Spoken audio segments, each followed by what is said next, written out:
Obsessed. Is this 2009 psychological thriller really that bad after it's been almost 15 years since it came out, or can I give this film some good old fashioned Big D justice?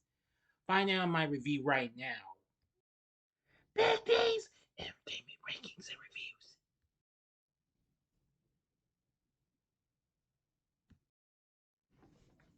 So, greetings, my fellow YouTubers, and welcome to Big D's Entertainment Rankings and Reviews. My name is Noel, better known to you as the Big D. I apologize, my eyes were kind of giving out on me. That was kind of bad timing. But anyway, this time around, I bring to you a review of the 2009 psychological thriller flick Obsessed. Released by Screen Gems, directed by Steve Schill, and written by David Lowery. Starring Idris Elba along with Beyonce and Ali Larter, film follows an office temp named Lisa Sheridan who develops unrequited feelings for her boss, Derek Charles, and repeatedly attempts to seduce him. But his wife Sharon learns of Lisa's escalating behavior and suspects her husband is having an affair. This film was released on April 24th, 2009, which is why I'm reviewing this early for its anniversary. While the film was heavily dissed and what have you, it still was a minor success in ways. Well, okay, a modest success, not minor. Apologies.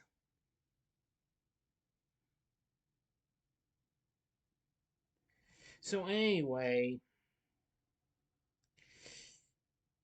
I feel like this film has now become a guilty pleasure to me and what have you. It's really something. So for now, let's get into the story. Derek Charles works for a finance company and lives with his wife Sharon and their 2-year-old son Kyle. While he's at work, he is friendly to a temp, Lisa Sheridan. Believing Derek was flirting with her, she tries to seduce him.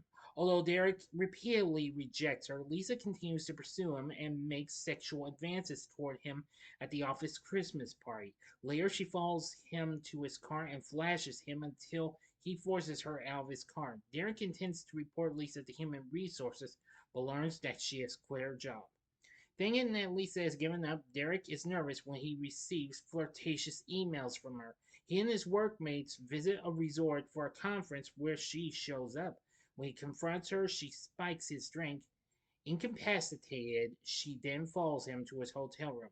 Derek confronts Lisa again the following day and hours later discovers her lying naked in his bed after attempting suicide and calls for an ambulance. After repeated attempts to reach him on his phone, Sharon finds him at the hospital and suspects that he and Lisa had an affair, as Lisa claims. Detective Monica Reese questions Derek's fidelity to Sharon, but soon becomes skeptical of Lisa's claims due to inconsistencies in her story. Refusing to believe Derek, Sharon kicks him out of their house and he moves into a separate apartment. 3 months later, Derek and Sharon reconcile over a birthday dinner. While they are out, Lisa tricks the babysitter Samantha into letting her into the house under the pretense of being one of Sharon's friends delivering a gift. When Derek and Sharon return home from dinner, they discover that Lisa has been in their house and taken Kyle. He goes to his car with the intent to pursue her, only to find Kyle is safely staying in the back seat. He and Sharon immediately take Kyle to the hospital for a checkup. When Derek and Sharon return home, they find Lisa has trashed their bedroom and removed Sharon's face from their family portrait. Sharon leaves a threatening voice message on Lisa's phone, and she and Derek set up a home alarm system. Lisa learns that Derek and Sharon will be going out of town for a few days, with her leaving in the afternoon and him the next day. While Sharon is on her way to pick up Kyle, she realizes she forgot to set the alarm system, so she returns home. Now I shall go for the ending. So, you know the procedure. You have 5 seconds to stop this video. Go to the description box below and fast forward to the time below as I count down. If you've seen this, if you got the guts, continue. Okay, you've been warned. Lisa breaks into the Charles house and decorates the master bed with rose petals. While saying the alarm, Sharon hears the sound of a champagne cork pop. Going up the stairs, she confronts her, who then tries to convince Sharon that she and Derek are having an affair. However, Sharon sees through Lisa's lie and tells her that she's going to call the police.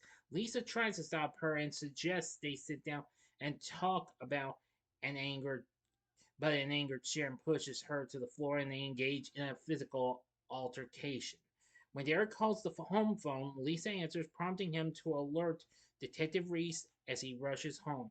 Sharon chases Lisa into the attic and leads her to a weak spot in the attic floor where she falls through. When Sharon tries to help Lisa from falling all the way, she reaches out her hand to her, but Lisa tries to pull Sharon down with her instead. Sharon pries Lisa off her arm, causing her to grab hold of the chandelier she falls onto. The chandelier loosens and Lisa falls onto the glass table below and is killed when the chandelier falls from the ceiling and crushes her. Detective Reese, excuse me, everyone, arrives as Sharon comes out of the house and embraces Derek. The detective enters their house to investigate. End of story.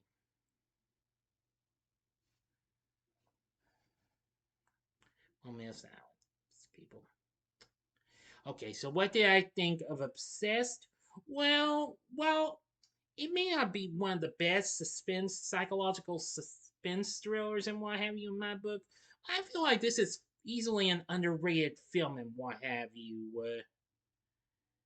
I mean, now its reviews are absolutely terrible. The film currently sits at a mere 19% on Rotten Tomatoes, saying the inevitable fatal attraction comparisons aside, the film is a generic, toothless thriller, both instantly predictable and instantly forgettable.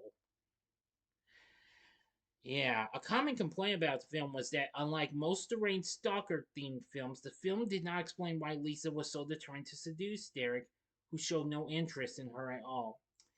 Yeah, I think that's something I missed. I had just didn't stop to think about. Yes, I do agree with that, and what have you. Yeah,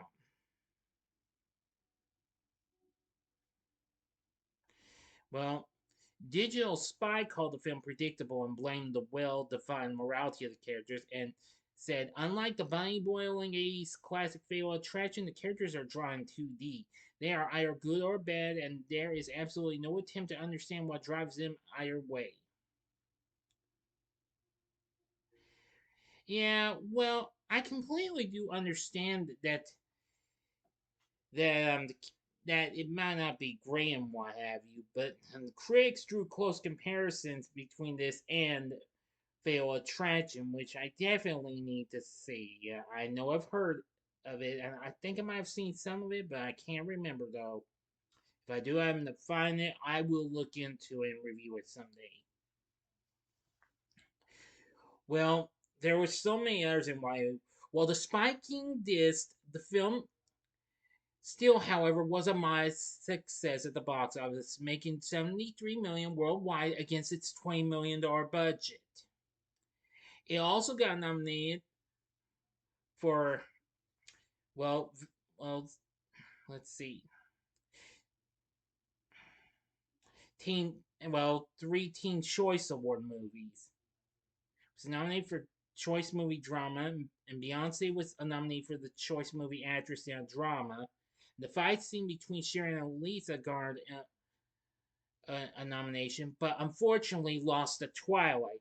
However, that scene did win at the Best Fight Award at the MTV Movie Awards the following year. But Beyonce and Ollie Laura were nominated for Worst Actress and Supporting Actress at the Razzies, but lost to Sandra Bullock and Sienna Miller, respectively.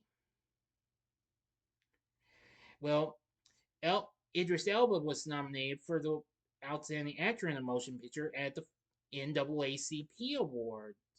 Well, Image Awards, excuse me. But lost to Morgan Freeman for his portrayal as Nelson Mandela in Invictus. But however, the stunt work was recognized at the 2010 Taurus World Stunt Awards with nominations for Best Fight and Best High Work and the award for Best Overall Stunt by a Woman. Anyway, so overall, well, its story is kind of hit or miss in why have you, and I completely do understand in why have you. It doesn't really give much of a backstory for Lisa and well other characters in why have you. So anyway, now the score from James Dooley is it's good and what have you. Now more bad reviews from critics. Well, now, despite the absence of an explanation for Lisa's obsession with Derek, the film also got this for its failure to explore the potential theme of interracial conflict between Lisa and the Charles family, and the fact that Derek did not yield to Lisa's seduction. Yes, well, that's understandable too. Yeah, I think this should have gotten something like that mentioned there, but instead they kind of went their way. Now, as for our cast, they were fine. Wavy. Idris Elba played Derek. He wasn't too bad. Beyonce played Sharon. And I will say she proved to be well, a real queen bee. No pun intended. No pun intended. Okay. Ollie Larter played Lisa. I will say she's not too bad. The movie also had Jerry O'Connell, Christine Lai, and even Scout Taylor-Compton after she had recently appeared in Rob Zombie's Halloween and would appear in its sequel later on that same year. And let's see, there was also Bruce McGill and Matthew Humphreys as well. So anyway, the cast is fine, what have you. But Obsessed, I really say it's still a guilty pleasure to me, just because I like how it. I don't factually would compare it to.